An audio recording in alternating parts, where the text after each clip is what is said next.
So okay, good. after the talk, it's funded by a few different people, and basically I'm going to talk about some ongoing work we're doing to do with Bonamia ostreae and potentially understanding the genetics of resistance to this disease. So the work has involved a huge number of people. It's funded by BBSRC NERC and has also had a component of funding from the Blue Marine Foundation. The work's been run primarily from Roslin and CFAS. So at CFAS, the disease challenge was done by Chantel and Jenny, and the field challenge that I'll tell you about was run by Jacob from Blue Marine Foundation with help from guys from Portsmouth University as well. But in all, there's been lots of people involved in this whole work area. It started a few years ago when we produced this SNP array, which Paulina's talked to you about already. Essentially, this is a dual species array, and this allows you to study the high resolution genetics of two different oyster species, Ostrea gigas and Ostrea edulis, quite quickly, easily, and relatively cheaply. And it includes, just to kind of give you an overview, it includes 15,000 SNPs for Ostrea edulis, and it's been used for a range of projects now, one of which you've seen today, across the globe for these two species. And anyone can use this array. So if you do need a tool to study genetics, then it's available now. So we wanted to use this tool to work with some of the problems that are associated with flat oyster restoration aquaculture, and primarily that of Bonamia ostreae. So what we wanted to, or we planned to do, was a set of disease challenges to study the genetics of resistance. So we took a whole number of animals, probably around 2,500 animals from Loch Nell, and brought them into laboratories on the south coast. And these animals were tagged and biopsied and then went to two different challenges. So a lab challenge and a field challenge. And then essentially over a period of several months, you see survival or more, the skull and crossbone means they die, it doesn't mean they turn into pirates. So survival or mortality. And then we take those animals, we genotype them, and we study the genetics. And what I'm going to do today is talk you quickly through the actual challenge processes and then the very early results from this genetics work, because we've only just got the results. So we tagged and gill biopsied the animals. Essentially, we stuck a unique identifier on with some epoxy resin. This is, quick, cheap and easy way to do it. Anesthetize the animals, take a piece of gill tissue. And this is before the actual disease challenge, because obviously when animals die or start to die with disease, their DNA degrades, and you need to have a sample before you actually get going with the disease challenge itself. And then we took a number of these animals and put them into a lab challenge system down at CFAS. So about 1,000 oysters were placed in these 5 parallel tank systems. We injected animals we called Trojan animals into a header tank system with purified Bonamia. And this then flowed down into all the actual challenge tanks. And we have it as a semi-recirculation system. So you're also capturing some of the parasite that's released from tanks. That helps kind of sort of homogenize the actual challenge process as it goes on. As I say, it's semi-recirculating.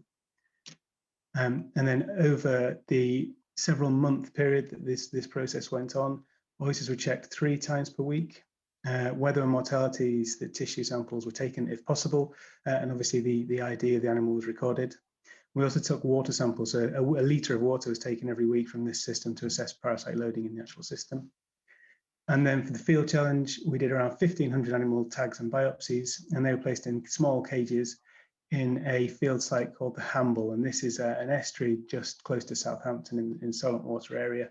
And it's known to have heavy disease pressure and regularly has heavy outbreaks of Bonamia, and has done all years up to this year. And it's been studied by the guys on the Solent Oyster Restoration Project. And for this challenge, obviously we couldn't capture the mortalities because we couldn't go back every 3 days or so. But each cage was removed on a monthly basis, and mortality was checked across those oysters and recorded. And we also assessed growth at the middle and the end point of the actual challenge. And then at the end of these 2 large challenges, in the lab, this was around 7 months in. It's basically when weekly mortalities returned to a fairly low level. And for the field challenge, we ended at 8 months, which was the kind of final point we were allowed to leave the animals out in this location. And we took tissue for qPCR, so we could do some parasite loading in every single animal, cross sections for histology, heart smears, and also a few tissues for electron microscopy. So we've got a range of samples from each one of these locations. So the results from this challenge system, for the lab challenge, it worked really well, actually. We had around 65% mortality over this whole period. the kind of the actual process of mortality followed the standard curve you would expect in these systems. We also saw these unusual pulses of parasite in the water. So measuring every week, and you can see it kind of goes up and down in this sort of sawtooth pattern. So we believe this is probably due to us capturing water samples around the time that oysters were actually dying and pushing out large quantities of parasite. And I mean, we still had, even though it was a recirc system, we still had fairly high flow through this system. So we're probably in these low points, just picking out moments where we haven't had mortalities or in recent times. So you do see quite high parasite loading throughout the actual period, suggesting that the oysters were exposed continuously to a good quantity of parasite. Chantal at CFAS went on to quantify parasite loading in all the tissues from both the survivors and the mortalities that we managed to capture, so those that hadn't dissolved.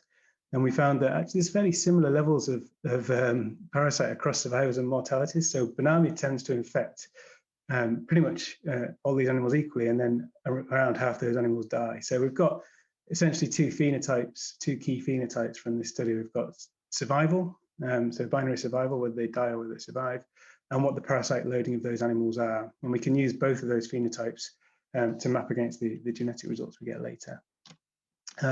Just a nice pink and purple picture for those of you who want to see that we did actually get Bonamia into tissue. And for the field challenge, we saw mortalities, as you would expect, increase in summer months, but actually we had incredibly low mortality compared to what's normal in this system. So we only got 16% overall. We were hoping for over 30% mortality. And of the animals that we managed to assess for disease loading, so this is the survivors, only 2% had Bonamia by histology and 2.4% by qPCR. So it seems that what we hit on this year was a fairly low Bonamia year in Hamble Marina, which is a shame for what we're doing, but still gives us some data to study. So we still have data on time to survive, time to death, overall survival versus mortality, regardless of whether it was exposed to heavy dose of Bonamia or not, and also growth throughout this period. So the samples have now been for genotyping. We've only very recently got the results back. And we have something like 11,000 informative SNPs for each one of these populations. And the oysters that were genotyped were successfully genotyped about 96 to 98% of the time, depending on the different challenge. Got probably lower in the lab challenge because so we used some of the survivor tissue, which may have been slightly degraded compared to our original biopsies. We also had high reproducibility of this SNP array, so kind of 98% consistency based on technical replicates that we put into the array system. And some very early data. We know that we have some structure within our population, which is what we want for these kind of genetic architecture studies, which may be related to essentially the families of animals that went into the population, into the actual challenges. And we know that our mortalities and survivors were spread throughout this structure, which is very useful going forward again for this type of analysis. Now, we only have data from the field challenge in terms of the actual results. We haven't analysed the lab data yet. You have to wait another month or two before we get that back. But essentially, we have a moderate heritability for binary survival in the field challenge, which, as I mentioned, may not be related to Bonamia directly. But it has 0.29 for binary survival in terms of heritability and 0.44 in terms of actual time to death. And interestingly, we also ran these G1's association studies for body weight and for other growth metrics. And we have quite a large number of SNPs above our thresholds, suggesting that they are related to growth. So there may be markers of growth there. Now, this actual Manhattan plot isn't mapped back to a genome yet, so these SNPs are just randomly assigned a number. And what we hope to do next is obviously map these back to the genome and see if they group together into groups across the actual animal genome itself. And rather interestingly, and potentially very usefully, we have a significant genetic correlation between the time to death and the weight of the animal going into the challenge. So this suggests that something we'll all imagine is that the larger the animal, the more likely it is to survive, but also the fact that these two traits, it may be possible to actually breed for them together. So you could co-breed for increased size or growth rate and also increased survival in these kind of scenarios. So where do we go next? Well, we obviously hope to assess all the heritability of all these different phenotypes in the both challenges and to correlate our challenges, to run these genome-wide association studies to each one of these phenotypes, and map these to the genome that will be provided from Manu's talk that you've just given.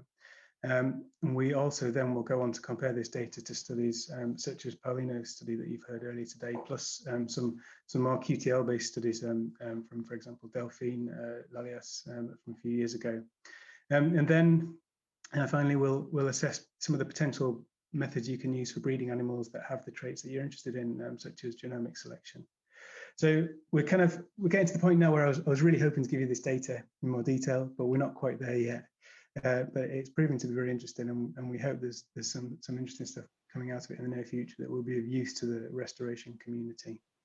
And that's me finished.